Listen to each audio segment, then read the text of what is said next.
Hi, everyone, and welcome to our EES annual lecture for 2024, part of our wider Spotlight series of lectures. If you're watching this back on YouTube, then thanks for watching those back, and do let us know what you're making of the playlist so far and all the lectures that Charlotte has organised in 2024. I am really very excited tonight to introduce our speaker, Dr. Leire Olabarria. Not only a few moments ago was Leire made a new trustee of the Egypt Exploration Society, which of course we all acknowledge would have been very embarrassing had she not been voted onto the Board of Trustees. But also Leire is the Associate Professor of Egyptology at the University of Birmingham. Some of you will know that I also studied at the University of Birmingham, sadly, just before Leire joined the university, but I've had a few shocks Zooming with Leire while she's been at work and seeing the inside of my PhD supervisor's office on the other side. So I'm really excited to be bringing the University of Birmingham to us through Leire today in this annual lecture, where she'll be talking once upon a thing, storytelling and encounters with objects in ancient Egypt. And I'm really super curious because part of this will include the collection of Major William Joseph Myers, which is on loan to the University of Birmingham from Eton College. And she'll be using that to demonstrate how stories are crafted around objects from ancient Egypt. And this is a collection that I actually know quite well, having been the former postgraduate curator of the collection. So this is a great delight for me to hear about Leire's research on that collection. Thank you so much for joining us, Leire. Over to you.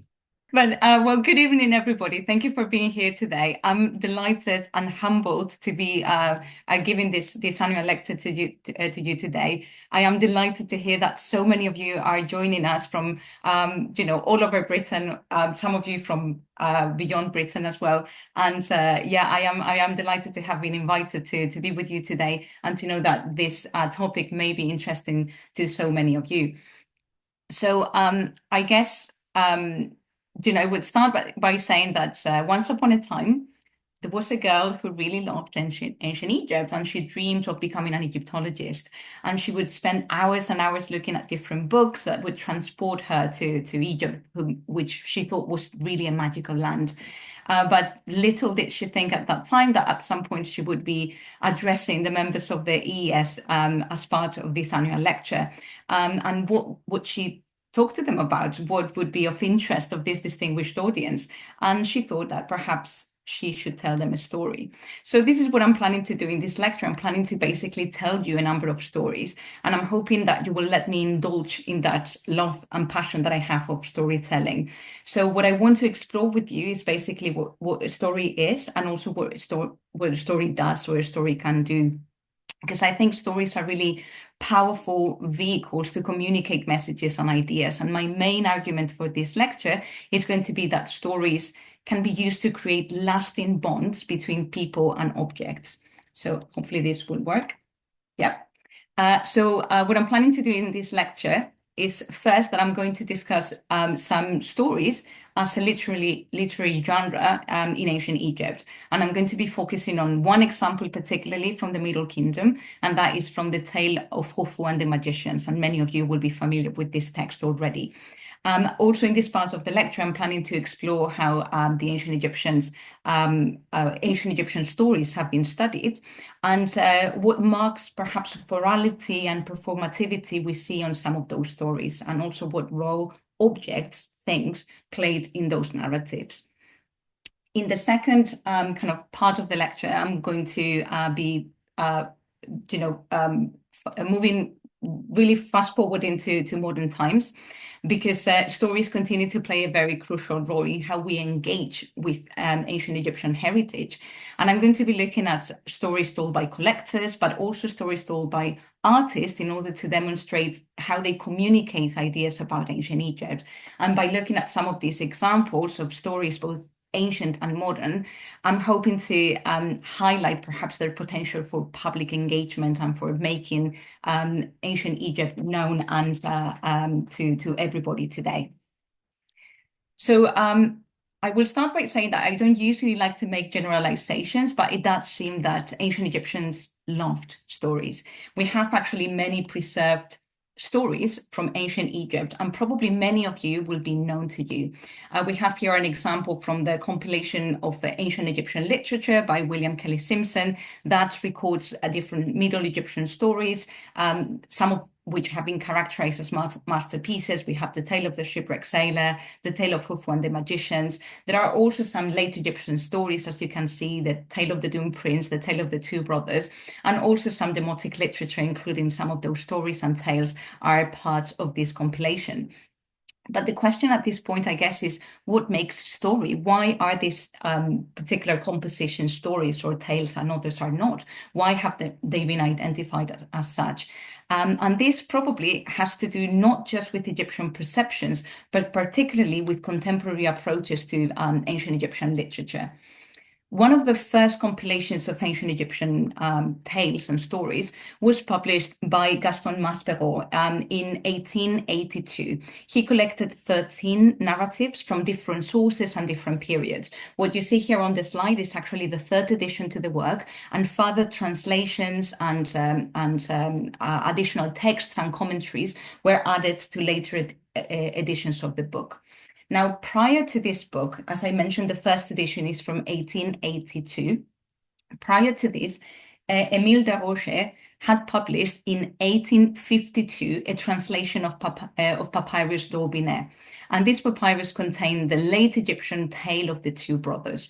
Now, this work at this time was understood as a tale because it was interpreted as pure fantasy, something comparable to folk tales, to fairy tales from many other cultures.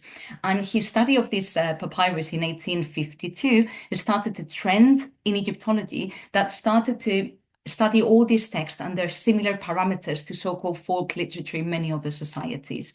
That's later on, Petrie himself, who will be known to all of you, I guess, in 1895, produced a collection of tales that was first published, as you see on the slide, in 1895.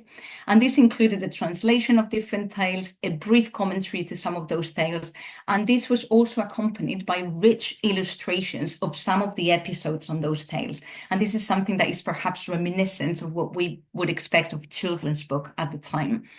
Now, in her anthology of ancient Egyptian literature, in the first volume published in 1973, Miriam Lichtheim collected also a number of tales and provided an introduction to those tales that gives away some of the assumptions behind this gathering of stories in collections. She says, perhaps more than any other genre of Egyptian literature, these few surviving prose tales speak to the modern reader, for there are creations of the universal storytelling impulse and of an imagination that roamed and played upon experience, unfettered by the functional orientation of most Egyptian literary works. She goes on to say the tale of the shipwrecked sailor and the tales from the papyrus Weska share the quality of fairy tales. They are tales of wonder, of miraculous events in which human beings encounter the supernatural. So what we see here is a definition that tells us that tales are often assumed to be fictional stories that can be classified as fantastical, as imagery, imaginary, something that transcends the rules of physical reality.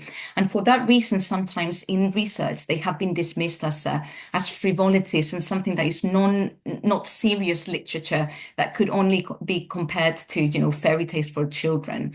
Now, the way stories are studied has changed a lot over the years. Now there is a recognition that this category of fairy tales may not have been shared by the Egyptians from their own perspectives. Perhaps they didn't group all these works, all these different writings together under just one heading, under one label, as part of the same literary genre.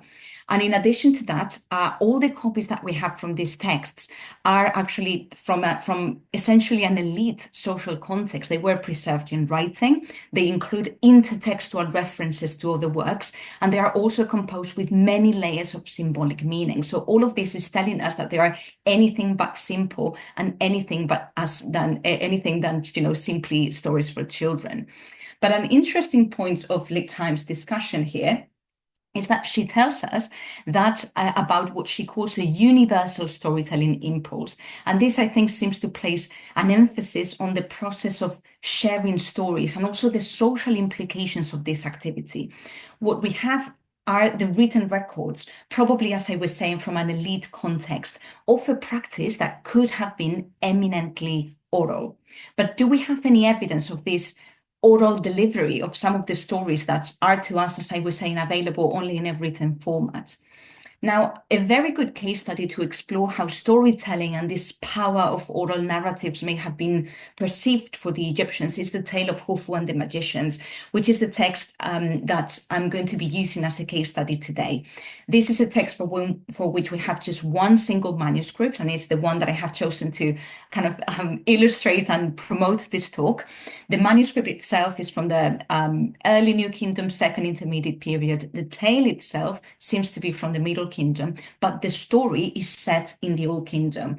And what makes this work very special is that it is not simply just one story, but what we have here is a cycle of stories. Now, I know many of you will be familiar with this text, but I'm going to summarize a little bit what these stories are about.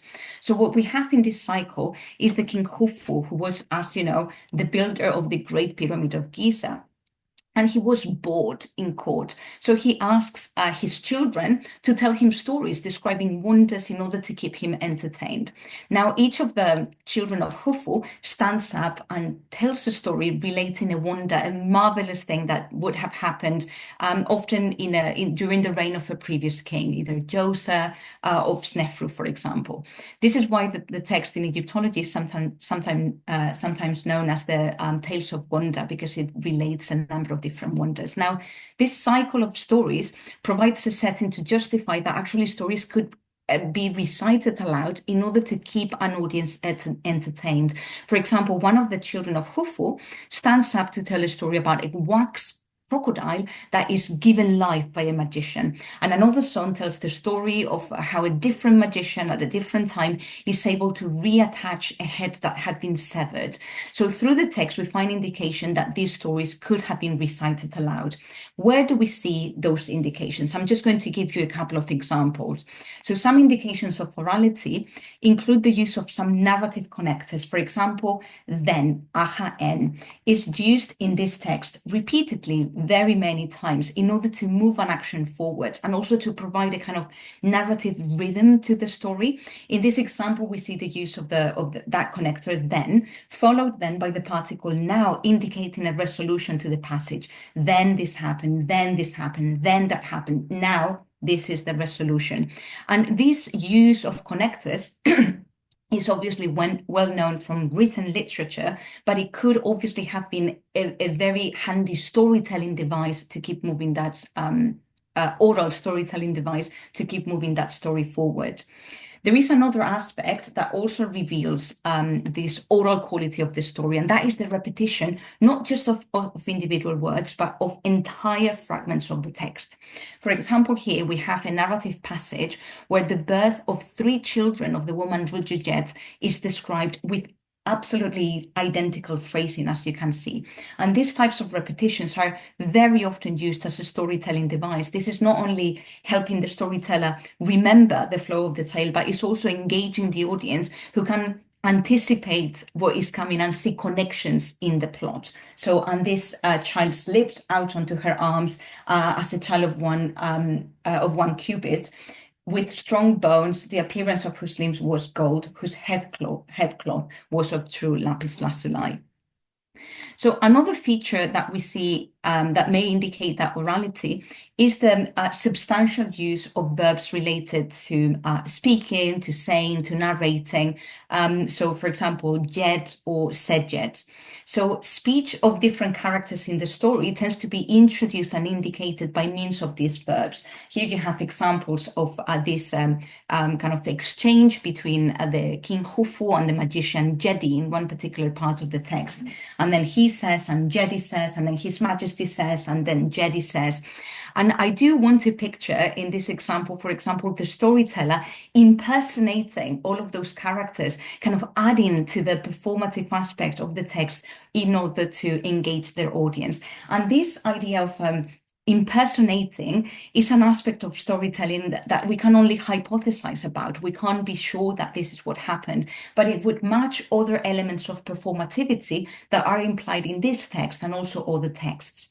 Now, another technique, well-known technique of storytelling that could have been used in this context, but again, for which we have no evidence, could be the use of potential prompts. So as I mentioned, this practice is well known as an interpretative device in storytelling. So perhaps particular objects or depictions of those objects could have been used, could have been shown during performances in order to reinforce some of those points of the plot. So far, I haven't really been exploring the role of objects in these narratives, but one of the tales in this cycle of Tales of Khufu and the Magicians give us the opportunity to do so. So now let's focus on the objects, because for the purposes of this presentation, I'm particularly interested in one of the tales of the cycle. This is the one told by Bawefre. This is a son of King Khufu. He's otherwise unattested. We know that his name was included in a king list dated to the Middle Kingdom. So this is around the time when we believe this story may have been composed. But perhaps he was a historical figure that was attested in the 4th dynasty with the name Horbaev. Anyway, in this tale, we see how Bawefre gets up to speak, and he chooses to share a wonder that happened during the time of Snefru, so a previous king. And it seems in this story that Snefru was bored. He was really bored, and he was looking around in his palace, and he couldn't find anything in the palace that would take his fancy. So for that reason, he was really bored, as I was saying, and he approached the lector priest and scribe, Jaja Emang, who advised him to go outside. You're bored, don't worry, just go and enjoy the outdoors. And perhaps you could treat yourself, he said, to a rowing trip, a rowing party. And the king got very, very excited at this prospect and agreed to have a rowing trip organized. And this is what he says: I'll certainly have a rowing trip. Let me be brought 20 oars of ebony worked in gold, with handles of sandalwood worked in electrum. Let me be brought 20 women with beautiful limbs, deep-breasted and braided, who are not yet stretched with childbirth. And let me be brought 20 nets, and give these nets to the women when their clothes have been laid aside. Then it was done exactly as His Majesty had commanded. So the Hathoric aspects and ritual aspects of this rowing party have been noted by many people who have studied this text, for example, Richard Parkinson. So it is obvious that this scene is not as simple as it may appear at first sight. Anyway, everything seems to be going well. The king was being entertained by all these women rowing, but then something happens. And what happened? So and they rowed upstream and downstream, and His Majesty's heart was happy seeing them row. Then the woman who was at the stroke oar got her braid entangled, and then a fish pendant of new turquoise fell in the water, and then she was still and did not row. So she stopped rowing, and the king questioned, why is this happening? Why are you not rowing? And she said that she couldn't row anymore because she was very sad that she had lost this pendant. Now the king said that she shouldn't worry because he could make sure that that pendant would be replaced. And then to this she answered, I want my own thing, not one like it.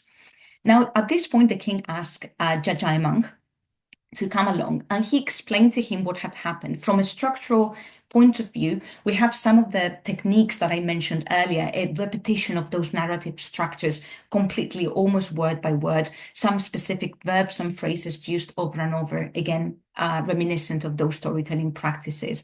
And then once the king explains what happened to Jeje Amang, what he does is that he said his words of magic. Then he put one side of the lake's water on top of the other, and he found the fish pendant lying on a shirt.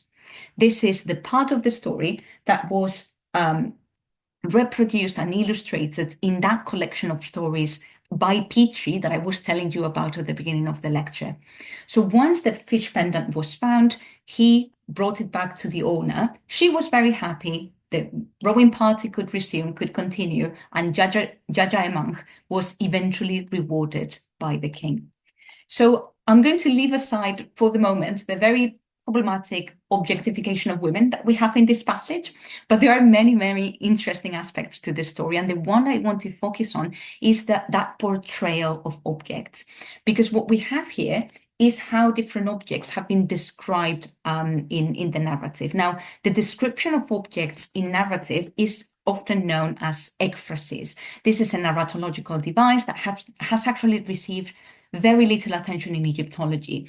The reason for this is because conventionally it has been argued that Egyptian narratives offer very little detailed description of objects. And this may be true if we compare how objects are described in other types of literature or in other periods.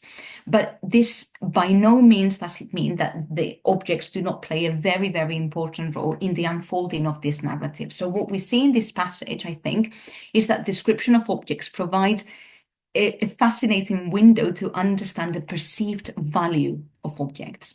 So the first thing that we have in this fragment is a description of the oars that will be used by this rowing party. They are said to be made of ebony, worked in gold, with handles of sandalwood and worked in electrum. So in this case, the shape of the oars is not highlighted. Instead, the focus is very firmly of the materials that were used to build and to embellish and adorn these objects. All of those materials seem to be perceived as prestigious, and this is sending a very clear message about the elite nature or perhaps ritual nature of this occasion, and also the power, the royal power that is being displayed by the king in this occasion. They are also be said to be appropriate for the entertainment of Snefru. So he was seeking this hedonistic aesthetic experience as part of this rowing party. So in this sense, we're being told that objects made of prestigious materials are aesthetically pleasing, and that, in this context, makes them valuable. Following the work of Alfred Gell, for example, we could say that objects such as these have an agency, and in this case, that agency derives from their ability to enchant the audience through their aesthetic qualities. So in this paragraph, this ability to enchant derives from the use of precious materials. But what we are not told regarding these oars is whether there was any emotional value attached to these oars. This question of attachment to objects is presented in the role of the fish pendant in the story. So what we're told is that this woman is very sad when she loses this pendant. In the case of this pendant, we're told about the material that it was made of, but also the shape. Now, iconographic and archaeological examples of similar fish pendants, similar to the ones mentioned in the story, are known archaeologically. So similar pendants were used to decorate braids, and these women in the narrative, in the story, are said to have braids. Here you have an example from a statuette from the British Museum, where we see that such a pendant right there at the back, just hanging from this braid.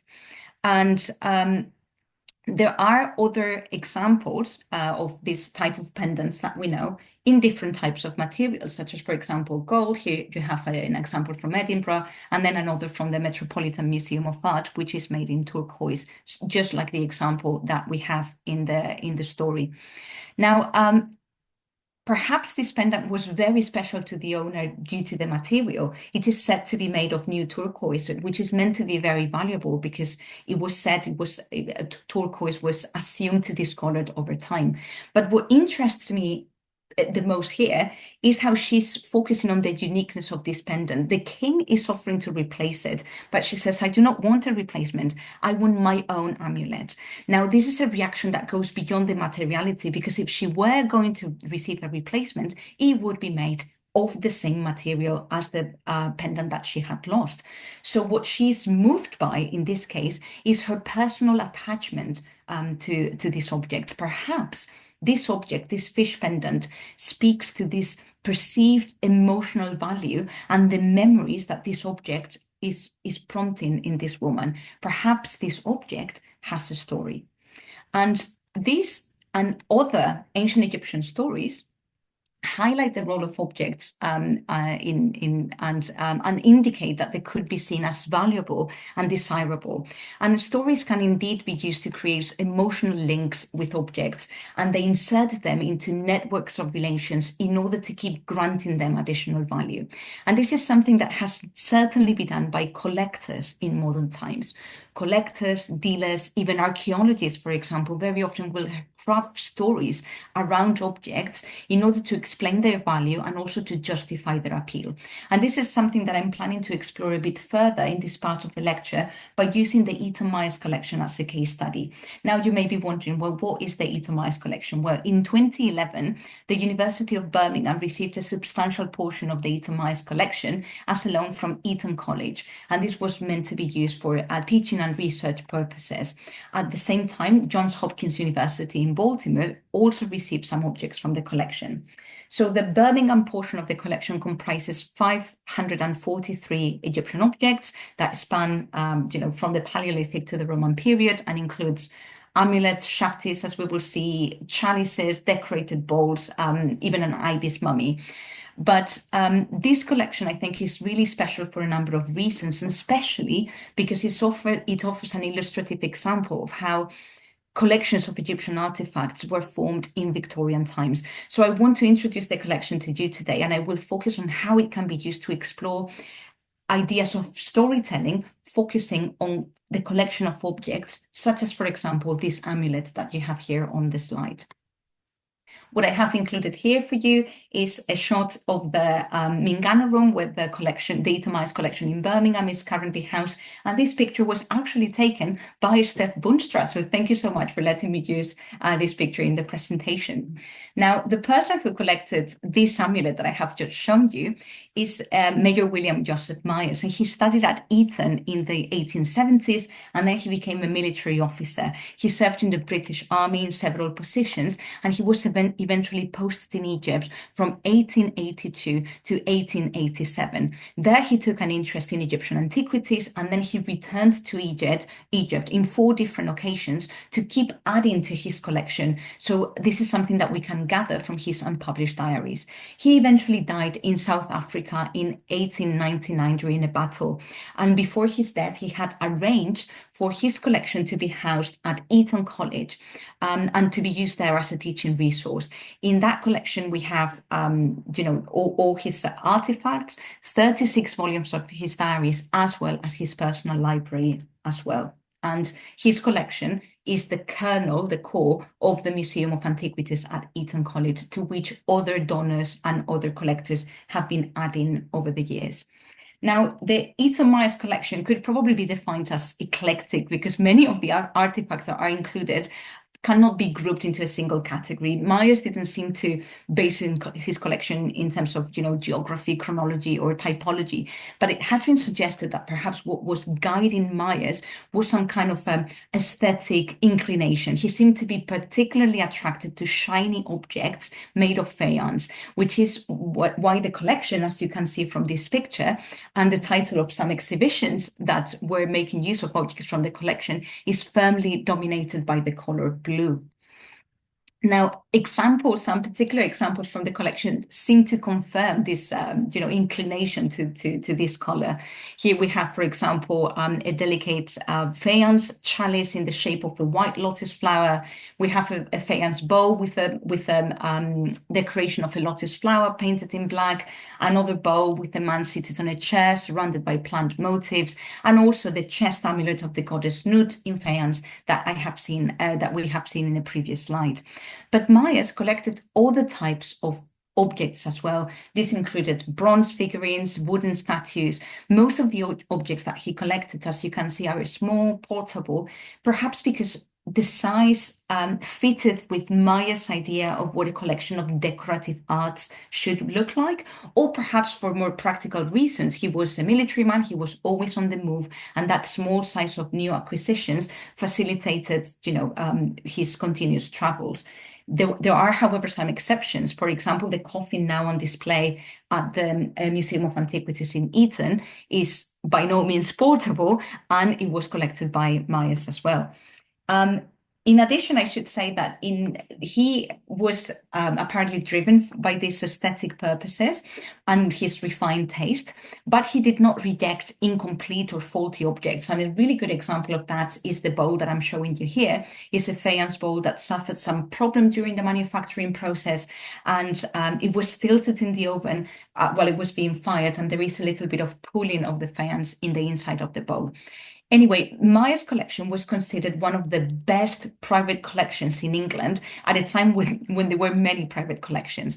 And in 1895, he was one of the main participants in an exhibition of ancient Egyptian art that was organized by the Burlington Fine Arts Club.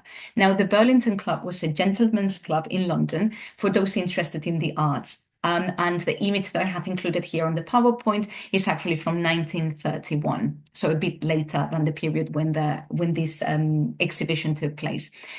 This club had many famous members, including Rossetti, including Lord Carnarvon, but there would be occasional exhibitions that in order to showcase all the collections of some of the distinguished gentlemen that were part of the club.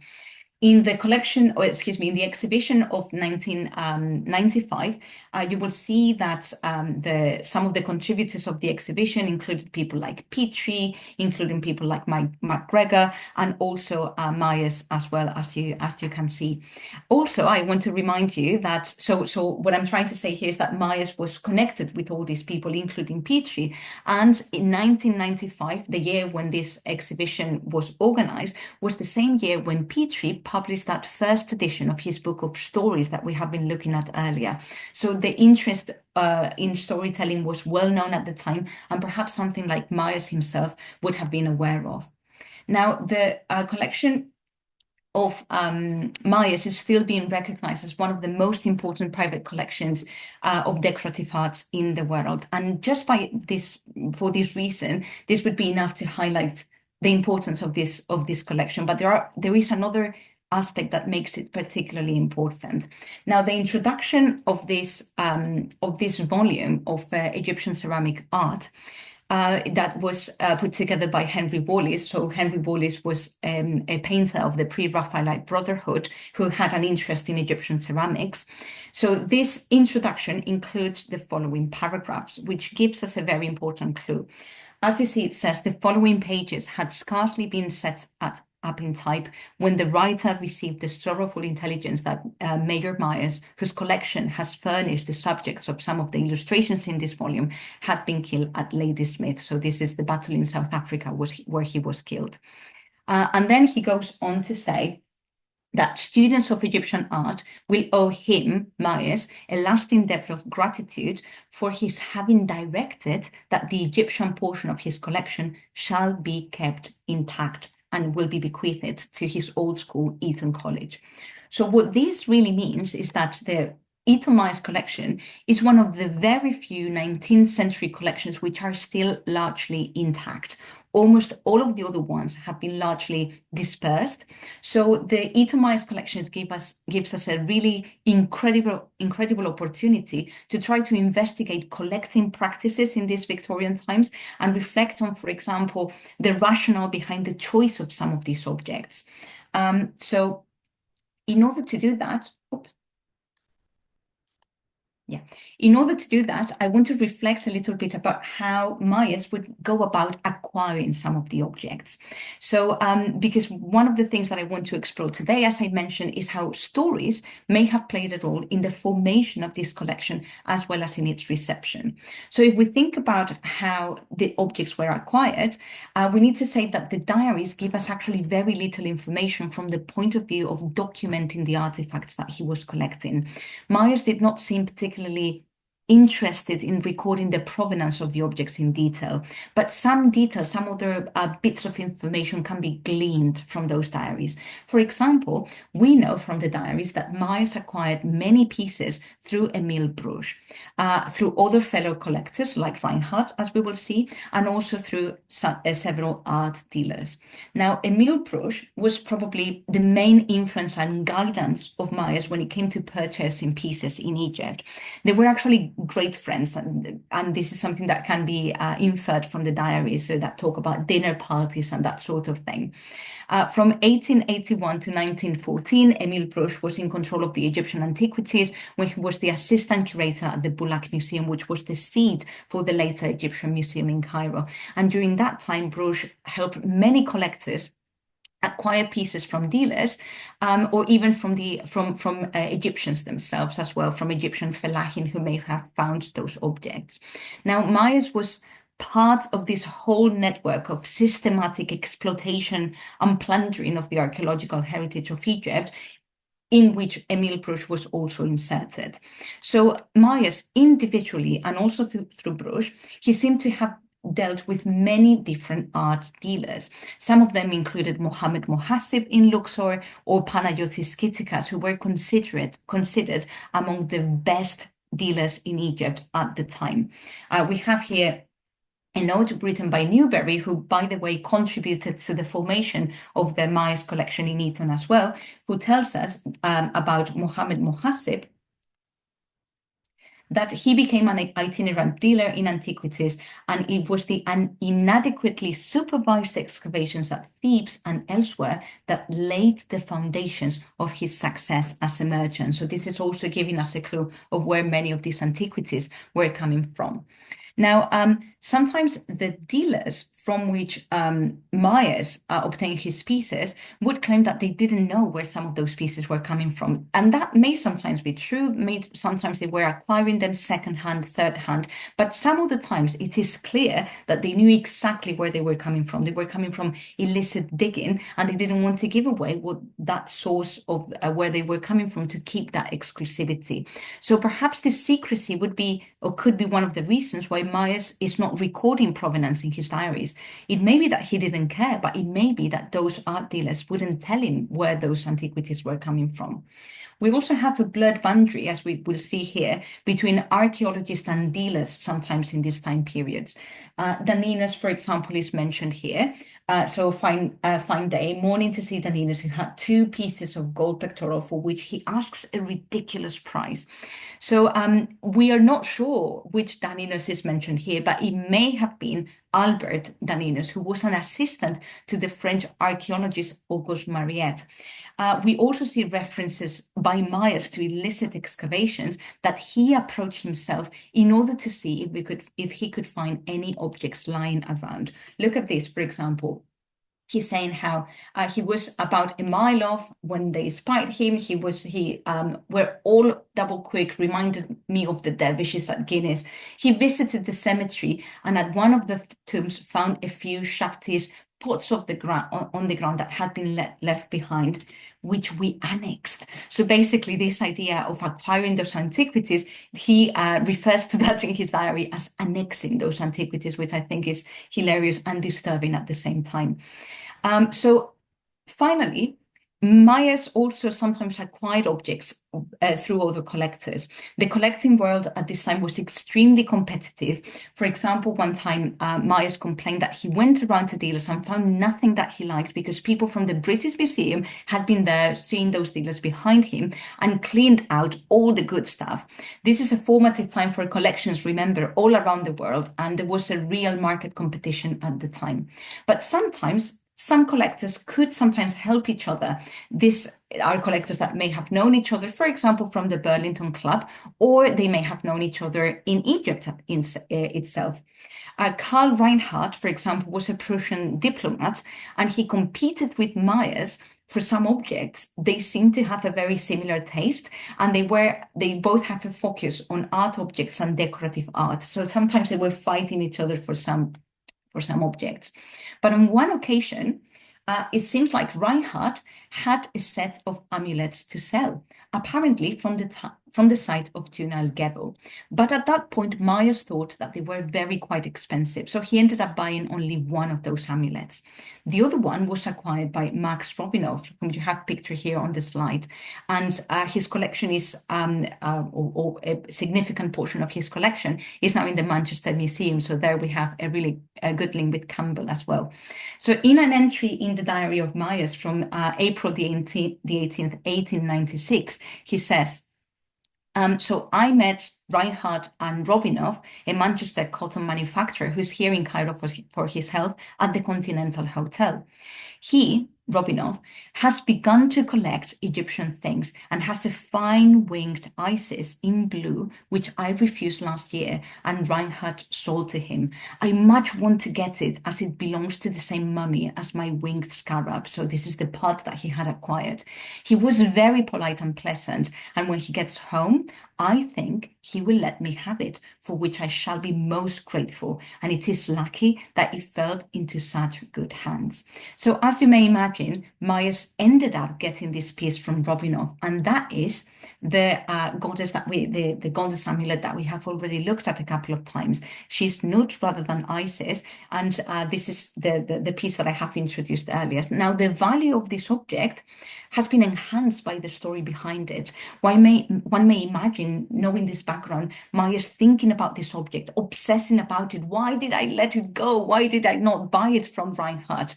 And so obsessing about it until he finally was able to add it to this collection by annexing it.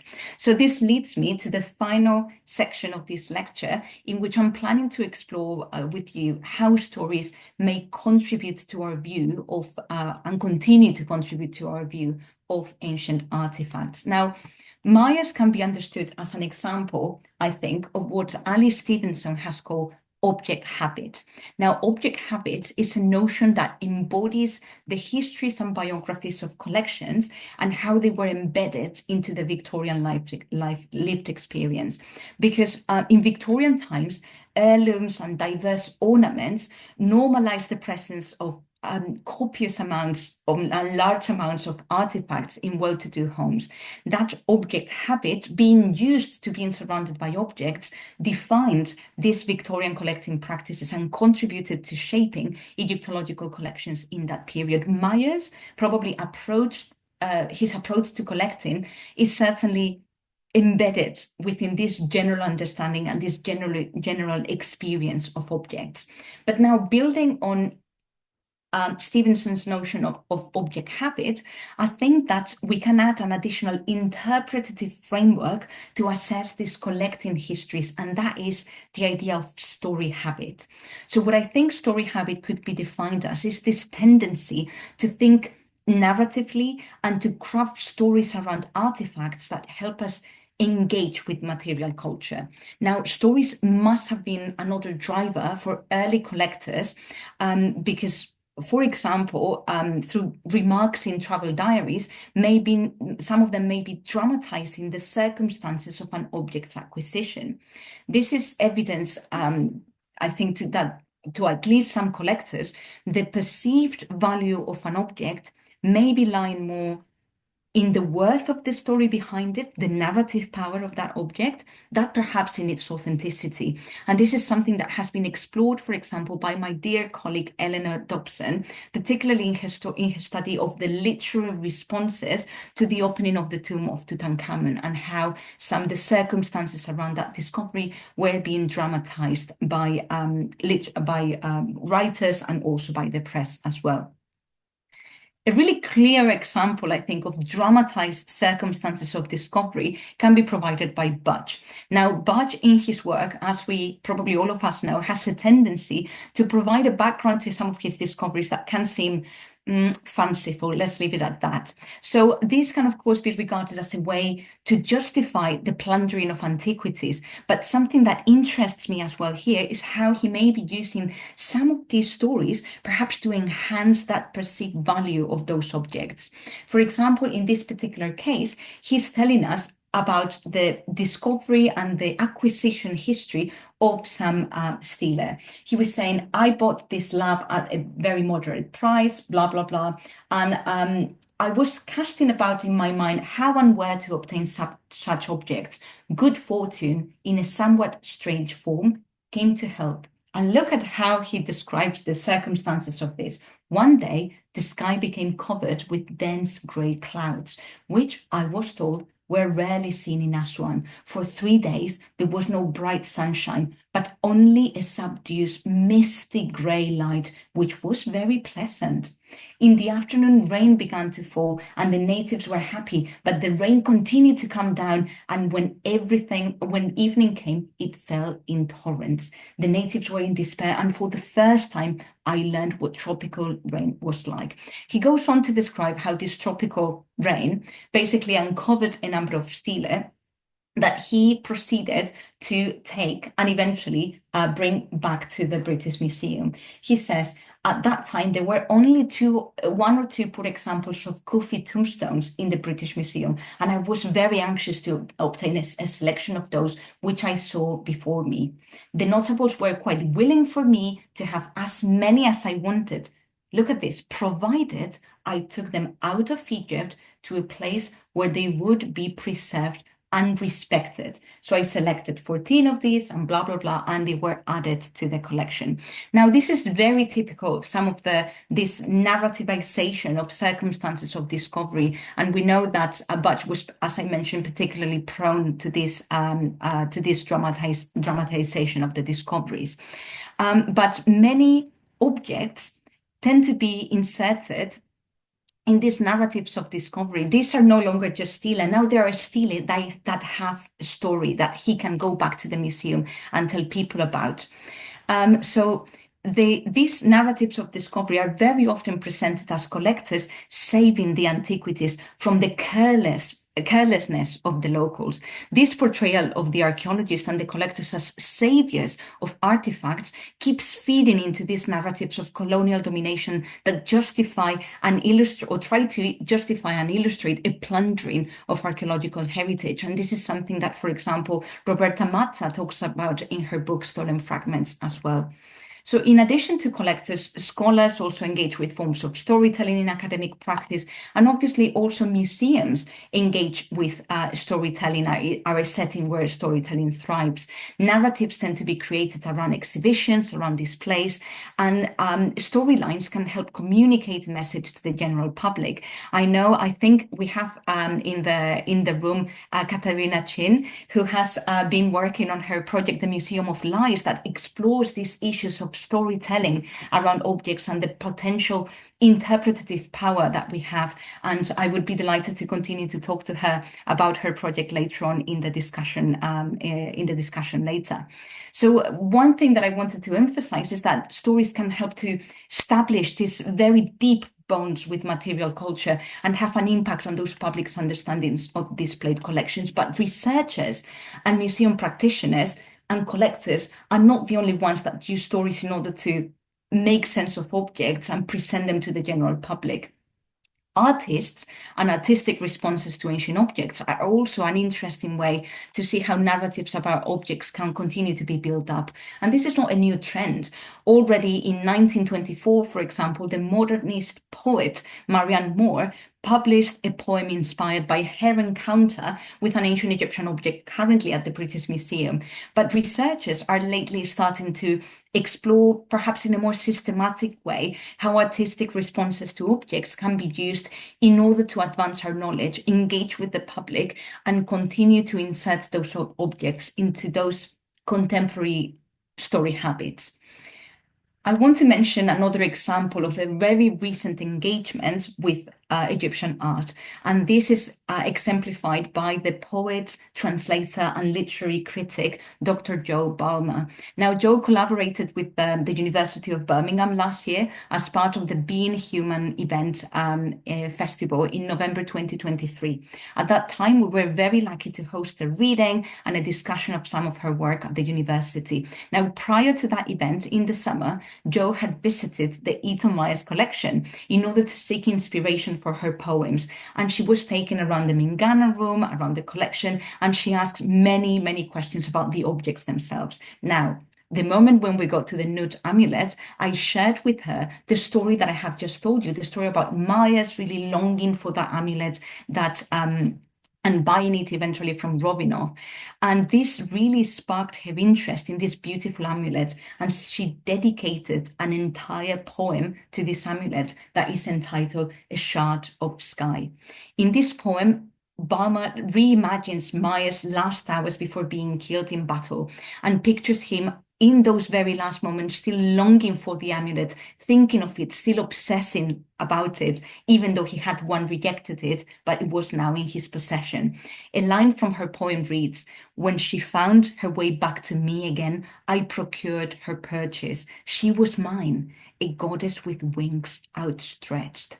And I found it very compelling how she took that idea and which was illustrated by this excerpt, by this fragment from the Diary of Myers, and then expanded it to tell a story about the appeal of objects and their entanglements with our daily lives. Now, a selection of Jo's poems have been selected for publication in the journal Orion in November 2024, just this month, including this one on the Nut amulet. So I encourage you, once the journal is published, to have a look at the poem and read it. But not only that, the publishers selected the Nut amulet as the cover image from this number. So Nut has gone from having been rejected initially by Myers to then being reacquisitioned and annexed to now becoming a cover girl for the Orion magazine. Journal. So the whole poem and the discussion on Jo's creative process can be read in the journal when it is published, and I think it will be available within the next couple of weeks, actually.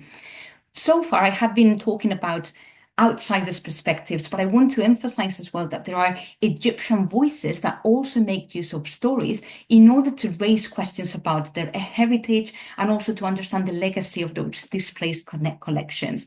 The recent project, Egypt's Dispersed Heritage, has collaborated with cartoonist Nasser to create story strips that problematize the dispersed nature of Egyptian collections. So in the same way as early collectors like Myers enhance the value of some of the artifacts that they were collecting by adding layers of meaning to them through stories, initiatives such as these are exploring the potential of transmedial storytelling to raise awareness about this displaced heritage.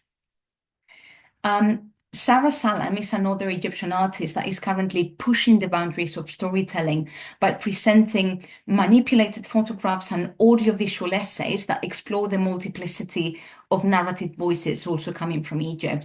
And one of her more poignant recent works is I Prayed for the Resin Not to Melt, that rewrites that discovery of the wonderful things of the tomb of Tutankhamun from the perspective of Tutankhamun himself. And this provides a counter-narrative to the known accounts of the discovery that were written and spread by Western media and Western archaeologists. So it is in this way that I think storytelling offers alternative ways to keep engaging with Egyptian heritage.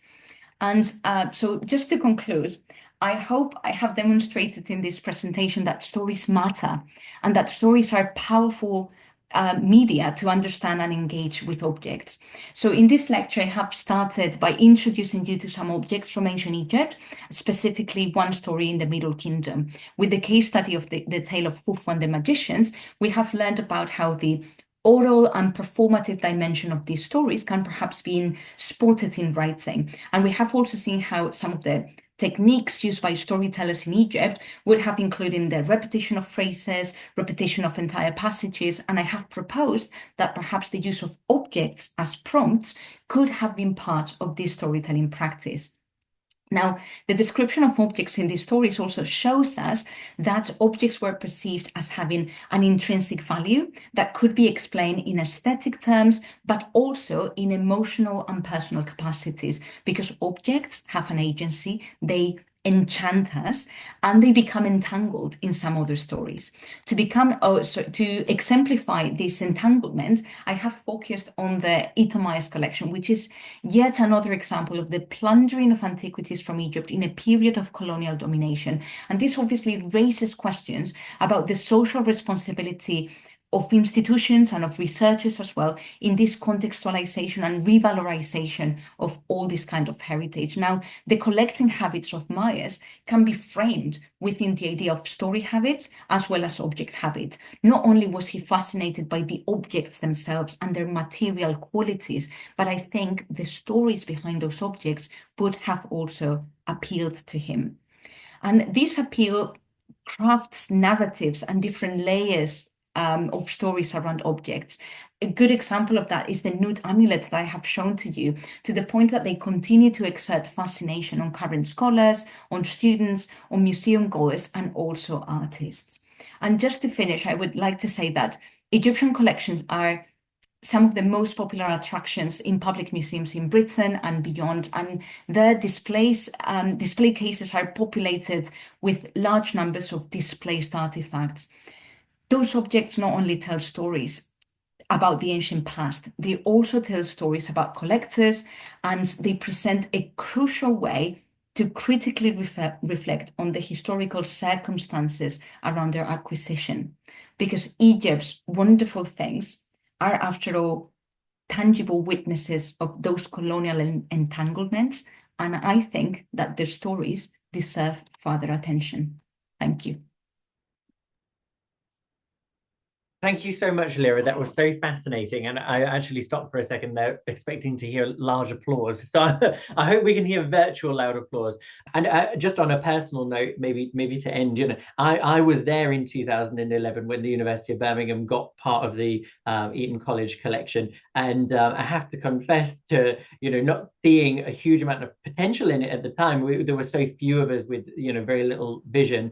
So just to hear what you've done with the collection, to hear what your students are doing with the collection on a personal level is just really inspiring. It's really amazing to see that collection go from strength to strength. Well, obviously, this wouldn't have been possible if you and Steph and other people wouldn't have, and Jen, I don't know whether she's here, wouldn't have done all the work that you did with the collection prior to my arriving in Birmingham as well.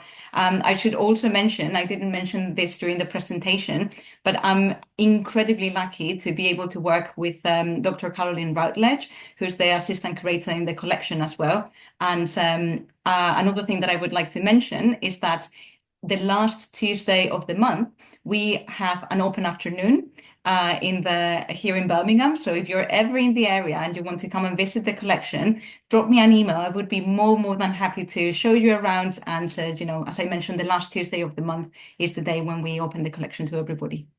Oh, amazing. Well, yeah, if any members are around Birmingham, is it still in Selly Oak campus? It is, Yeah. yes. So, head over to Selly Oak campus, drop Leire an email, and that would be a great little. Maybe we can do an ES members trip on the last Tuesday. Oh, that'd be lovely. Let's do that.